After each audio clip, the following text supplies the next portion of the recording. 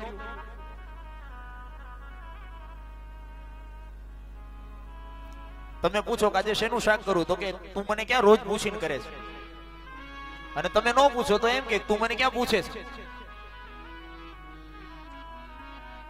સ્વભાવ જ જેનો ખરાબ છે એને કેમ સુધારી શકે? તો માણસના જીવનના ત્રણ દુઃખના કારણ કાળ, કર્મ અને સ્વભાવ બતાવે છે.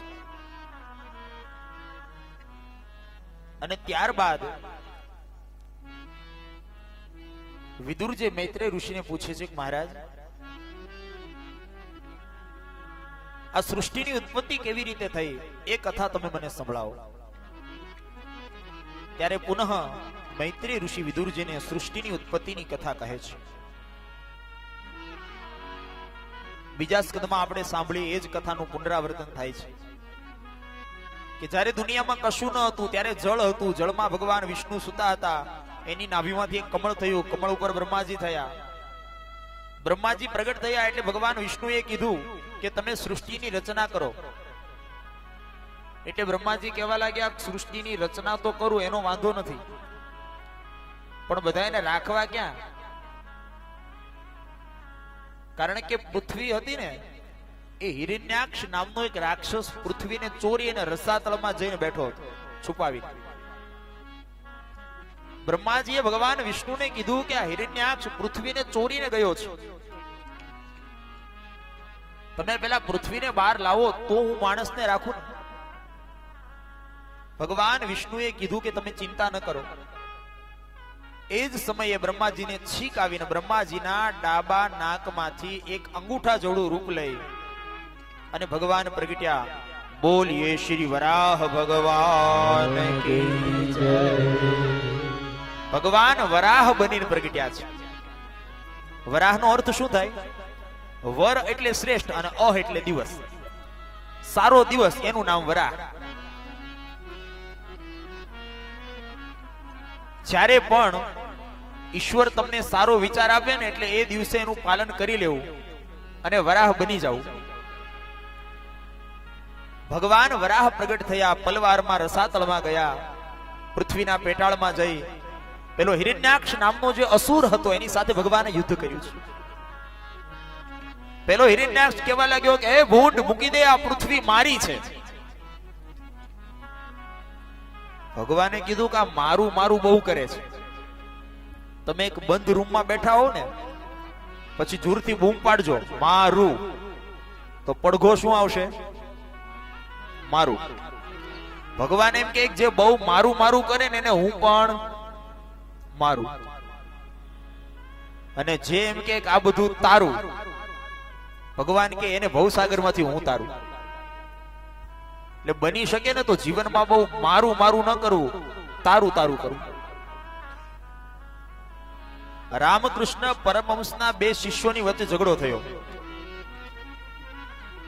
બંને શિષ્યો ગુરુજી પાસે ગયા અને કહેવા લાગ્યા, ગુરુજી તમારી ગાદીનો ઉત્તરાધિકારી તમે કોને બનાવશો? એટલે રામકૃષ્ણ પરમહંસે કીધું કે તમારા બેમાંથી જે મોટો હશે ને એને મારી રાજ્ય ગાદી મળશે. એટલું કહીને ગુરુજી તો નીકળી ગયા, પણ બે શિષ્યો ઝઘડવા લાગ્યા. પેલો કે હું મોટો, પેલો કે હું મોટો. સવારથી સાંજ સુધી બેયનો ઝઘડો ચાલ્યો, પણ બેમાંથી એકે નક્કી ન કરી શક્યા કે કોણ મોટું. ત્યારે બેએ નિર્ણય કર્યો કે ચાલો ગુરુજી પાસે જઈએ. ગુરુજી કે એ મોટો. આવ્યા બંને. ગુરુજી તમે એવું કીધું કે અમારા બંનેમાંથી જે મોટો હશે એને રાજ્ય ગાદી મળશે, બરાબર છે. તો હવે તમે એ જ કહો ને કે અમારા બેમાં મોટો કોણ? રામકૃષ્ણ પરમહંસે હસતા હસતા કીધું કે એ જ મોટો જે બીજાને મોટાઈ આપે. મોટો એ જ જે બીજાને મોટાઈ આપે એ મોટો. એટલા માટે તો ઇંગ્લિશમાં કહેવત છે ને, give respect and take respect. પેલા માન આપો તો માન મળશે.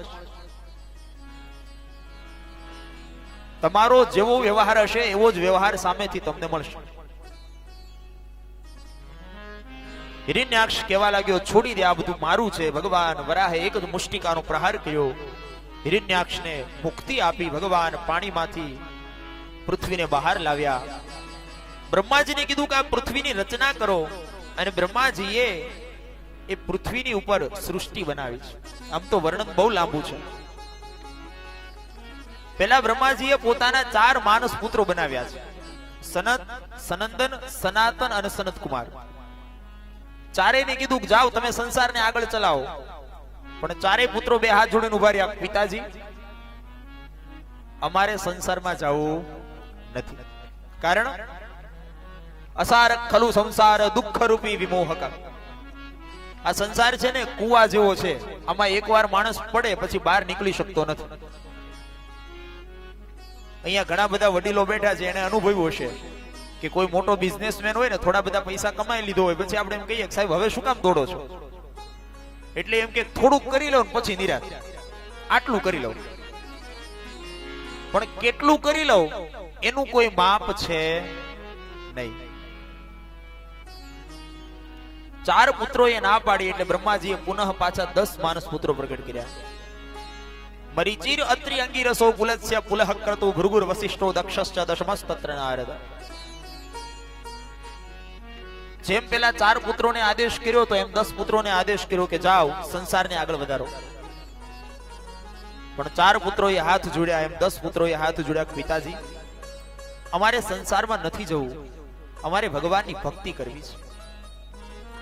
ત્યારે બ્રહ્માજી ચિંતા કરવા લાગ્યા, અને એ સમયે બ્રહ્માજીના શરીરમાંથી 2 ભાગ થયા, 2 જ્યોતિ પ્રગટ થઈ.